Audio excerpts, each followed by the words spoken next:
Bismillahirrahmanirrahim. Assalamualaikum warahmatullahi wabarakatuh. Waalaikumsalam. Yang terhormat Ibu Kepala Sekolah SD Negeri 143 Bengkulu Utara, Ibu Siti Jainab SPD, dan yang saya hormati Bapak, Ibu, rekan guru semuanya. Yang pertama, marilah kita memanjatkan rasa puji syukur kita kehadirat Allah Subhanahu wa Ta'ala, karena pada kesempatan kali ini kita masih diberi kesehatan sehingga kita bisa berkumpul di SD 143 ini dalam keadaan sehat walafiat dan tak kurang suatu apapun. Salawat beserta salam marilah kita curahkan kepada junjungan kita Nabi besar Nabi Muhammad SAW yang telah membawa kita umatnya dari zaman jahiliyah menuju zaman yang terang benderang yang seperti saat ini kita rasakan. Baik Bapak Ibu semua, yang pertama saya mengucapkan terima kasih atas kesediaannya meluangkan waktu untuk kita sama-sama di sini belajar, terutama saya belajar untuk menyampaikan diseminasi aksi nyata modul 1.4 budaya positif. Baik, salam dan bahagia Bapak Ibu guru hebat. Yang pertama, sebelum masuk ke nilai budaya positif, kita di sini akan menyampaikan sedikit tentang filosofi Ki Hajar Dewantara. Dasar pendidikannya itu menuntun, maksudnya adalah pendidikan itu adalah menuntun segala kekuatan kodrat yang ada pada anak-anak agar mereka dapat mencapai keselamatan dan kebahagiaan yang setinggi-tingginya sebagai manusia maupun sebagai anggota masyarakat. Jadi pendidikan yang menuntun itu dapat menuntun tumbuh atau hidupnya kekuatan kodrat yang ada pada anak-anak agar dapat memperbaiki lakunya, bukan dasarnya hidup dan tumbuhnya.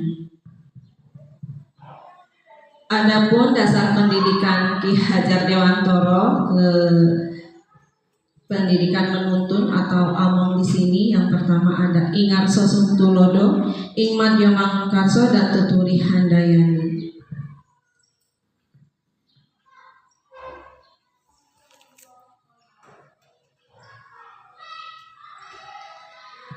Baik Bapak Ibu, yang selanjutnya yang ingin saya sampaikan adalah nilai dan peran guru, di mana kita semua sebagai guru memiliki nilai dan peran yang bisa kita laksanakan atau yang harus kita laksanakan.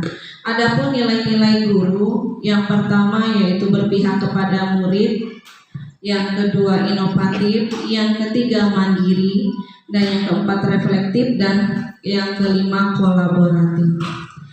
Di sini berpihak pada guru, pada murid, yaitu bagaimana cara kita memberikan pembelajaran kepada murid, tidak lagi menuntun tetapi kita menuntun bagaimana anak-anak ini tumbuh secara kodratnya. Jadi pembelajaran yang kita laksanakan harus berpihak kepada murid.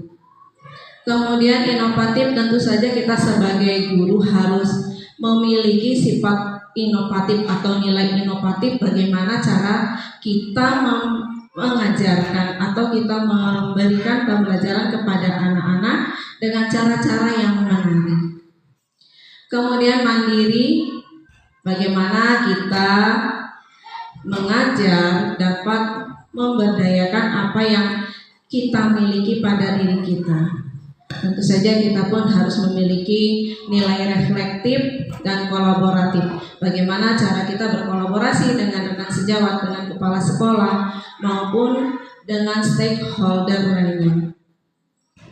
Kemudian adapun peran guru penggerak, yang pertama menjadi pemimpin pembelajaran, yang kedua menjadi coach bagi guru lain, yang ketiga mendorong kolaborasi, dan yang keempat mewujudkan pemimpinan murid, dan yang kelima menggerakkan komunitas praktisi.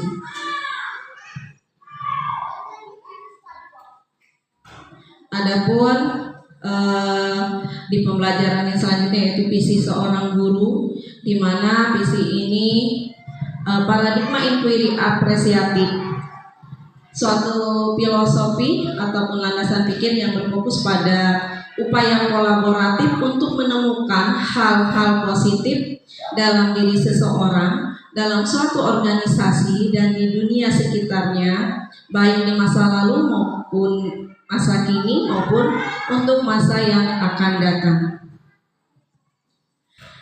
Kemudian, inquiry apresiatif ini juga dikenal sebagai pendekatan manajemen perubahan yang kolaboratif dan berbasis kekuatan. Jadi di sini kolaboratif yang ditekankan.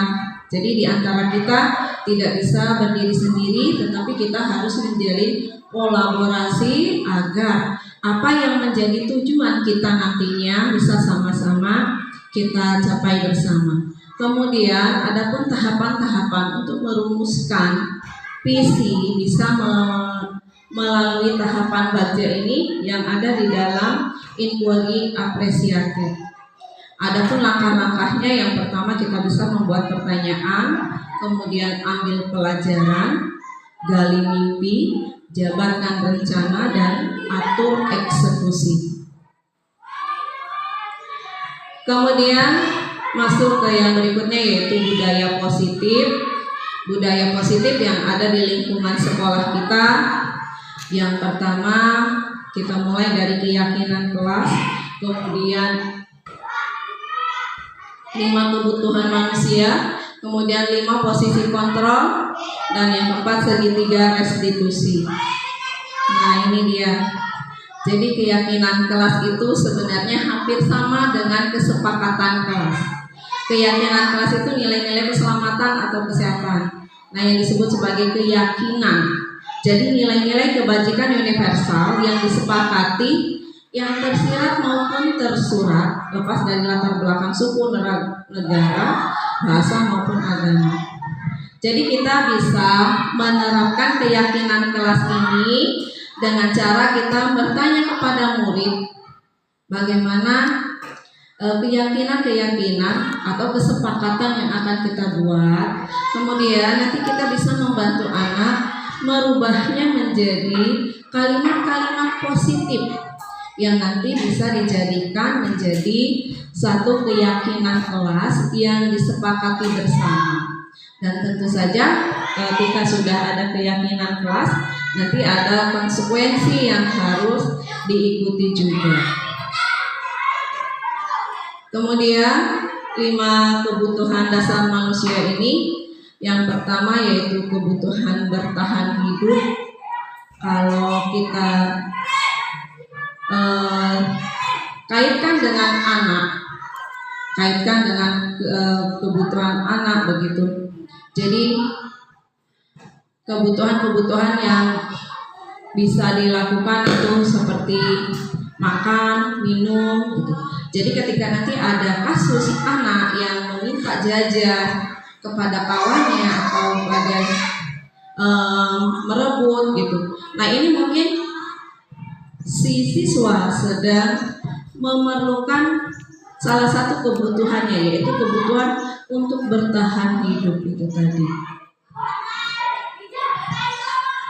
Ini ada kebutuhan hidup, ada kebutuhan kasih sayang, rasa diterima, kemudian penguasaan atau kebutuhan pengakuan atas kemampuan, ada kebebasan, dan yang kelima ada kesenangan.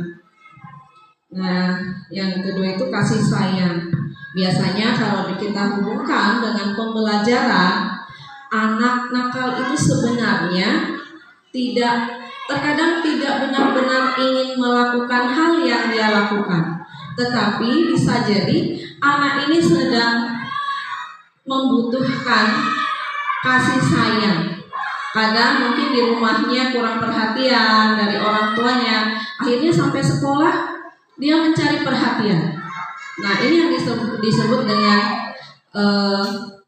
kebutuhan kasih sayang, kebutuhan untuk diterima. Dan itu biasanya terjadi di antara anak-anak kita. Yang ketiga, kebutuhan penguasaan atau kebutuhan pengakuan atas kemampuannya.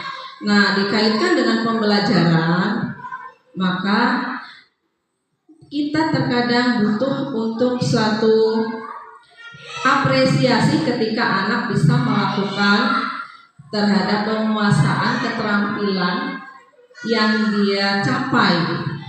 Namun nanti akan kita bahas juga, jangan sampai penguatan ini nanti berbalik menjadi hukuman seperti itu. Nah, penguasaan atau kebutuhan pengakuan ini nanti kita bisa sampaikan kepada anak dengan cara apresiasi melalui kalimat-kalimat motivasi.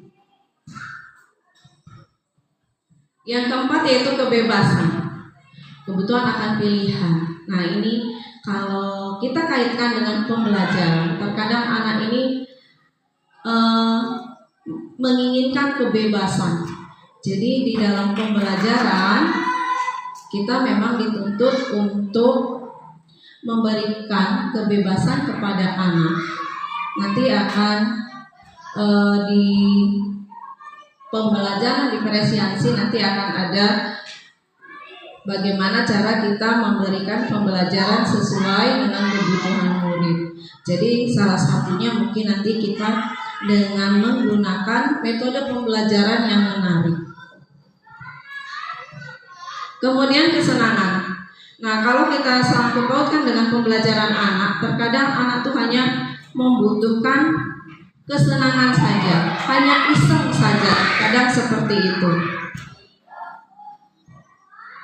Nah, sebagai guru, kita memiliki restitusi atau 5 posisi kontrol. Saya ingin tahu, selama ini saya pribadi gitu, atau saya ingin bertanya kepada Bapak Ibu. Bapak Ibu selama ini ada di posisi yang mana? Kalau Bu Nia ada di posisi yang mana?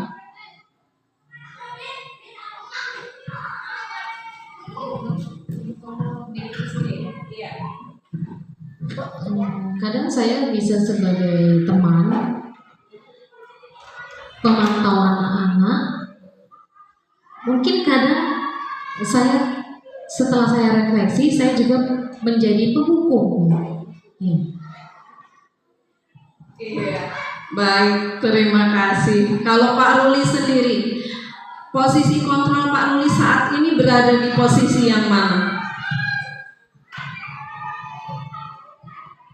Kalau saya posisi kontrolnya dari manajer, kemudian teman, kemudian dari teman tersebut kita mengontrol masalah dengan memantau, kemudian membuat si anak itu merasa perbuatannya salah, gitu. Iya, baik, terima kasih jawabannya. Jadi ini teman-teman, 5 posisi kontrol kita. Sebagai penghukumkah, sebagai pembuat merasa bersalahkah, sebagai temankah, atau sebagai pemantau aja, atau kita sudah menjadi seorang manajernya.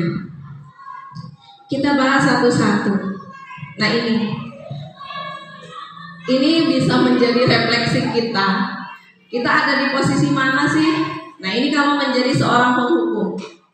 Biasanya kalau kita menjadi seorang penghukum, kita akan mengucapkan menggunakan suara nada tinggi, bahasa tubuh biasanya dengan mata yang melotot, ekspresi wajahnya, kemudian biasanya tangan ikut menunjuk, biasanya begitu ya, dengan kata-kata yang menghargai. Nah, kalau kita masih melakukan hal itu, berarti posisi kita ada di sini, ada di penghukum. Kita jadi seorang penghukum seperti itu. Penghukum itu tidak hanya sebagian fisik, menghukum sebagai fisik, tetapi terkadang lebih ke menjadi penghukum psikis, karena dengan verbal atau dengan ucapan-ucapan kita. Nah, mari kita belajar bersama. Saya belajar, Bapak Ibu semua juga belajar. tentang 5 posisi kontrol kita. Karena ini akan menjadi refleksi yang baik untuk kita ke depannya, bagaimana kita memposisikan diri kita terhadap nanti kasus-kasus yang ada berhubungan dengan anak didik kita. Nah, sudah saya tuliskan contoh-contohnya. Patuhi aturan saya, atau awas ya kalau enggak. Nah, itu verbal. Itu kita tuh sudah sebagai penghukum. Kalau sudah mengatakan awas ya, nah itu diri kita sudah menjadi penghukum. Dan kalau sudah menjadi penghukum, itu akan mematikan karakter anak. Anak bisa jadi menjadi lebih takut kepada kita. Anak bisa jadi dari kita menjadi seorang penghukum ini bisa juga menjadi pembunuh kreativitas anak. Karena setelah itu anak mungkin tidak berani lagi untuk mengungkapkan pendapatnya. Nah, atau kita di sini nih suka membuat merasa bersalah. Ini nadanya memelas, halus begitu, tapi langsung mengenai ke hati anaknya. Itu contoh kalimatnya. Ibu kecewa sekali sama kamu. Nah, terkadang tanpa kita sadari, sebenarnya 5 posisi kontrol ini sudah kita lakukan semua. Kita sebagai penghukum, kita sebagai pembuat merasa bersalah, itu tanpa kita sadari, kita sudah melakukannya. Jadi mari kita sama-sama belajar nanti bagaimana kedepannya kita menjadi seorang guru yang lebih baik lagi. Saya rasa mungkin Bapak Ibu pernah ya merasa di posisi ini gitu. Sama, saya pun pernah melakukannya. Nah, ini kalau sebagai teman. Kalau sebagai teman itu lebih akrab, lebih bahasa tubuhnya juga lebih ke ya bagaimana seperti kita berbincang dengan teman, kita memposisikan diri sebagai teman. Ayolah, bantulah demi Bapak lu, gitu kan? Ayo ingat, tidak Bapak selama ini. Nah, nada bicaranya pun lebih santai, lebih seperti kita berbicara dengan teman kita sendiri. Tidak lagi menghardik, tidak lagi memelas, tapi lebih santai. Ini kalau posisi kita sebagai guru, sebagai teman ya Bu. Kemudian posisi yang keempat kita sebagai pemantau. Ini biasanya nada bicaranya datar gitu ya, bahasa tubuhnya formal. Kalau pemantau ini biasanya kita banyak bertanya, peraturan apa sih? Kamu ingatnya apa gitu? Kalau anak itu melanggar, kamu ingat nggak peraturannya gimana? Seperti itu. Sanksi atau konsekuensinya apa kalau kamu melanggar? Itu hanya memantau. Jadi kalau seorang pemantau ini sangat mengandalkan perhitungan, kemudian catatan, data yang dapat digunakan sebagai bukti atas perilaku seseorang.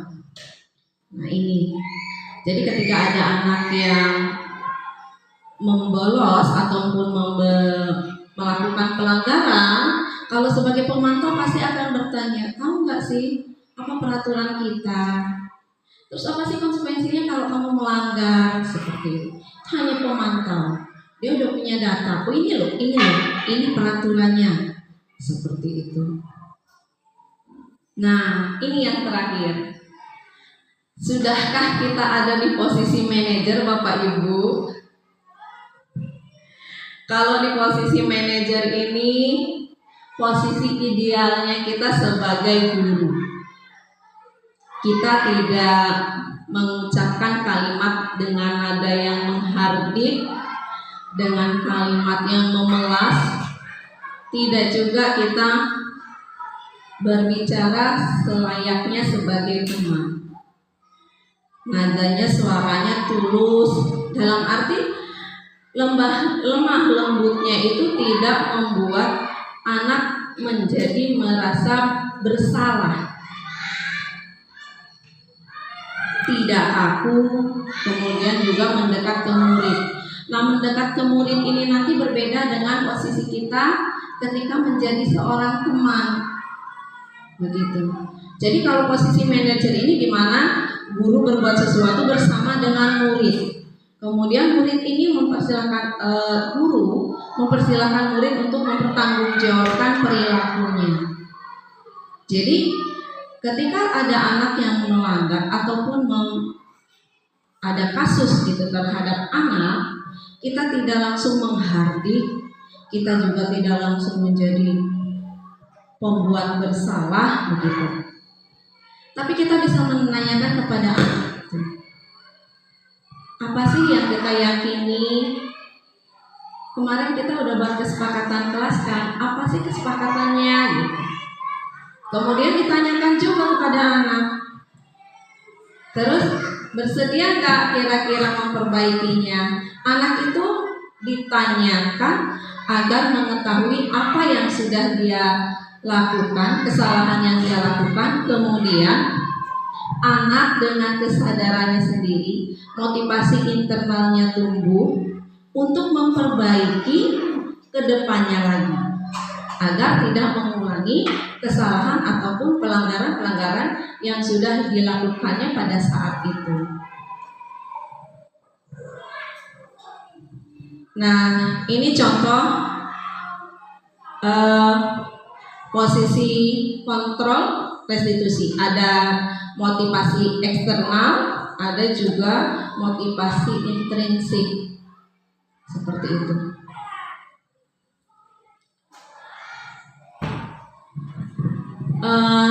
Demikian yang dapat saya sampaikan. Terima kasih atas waktunya. Saya akhiri. Wassalamualaikum warahmatullahi wabarakatuh. Waalaikumsalam warahmatullahi wabarakatuh.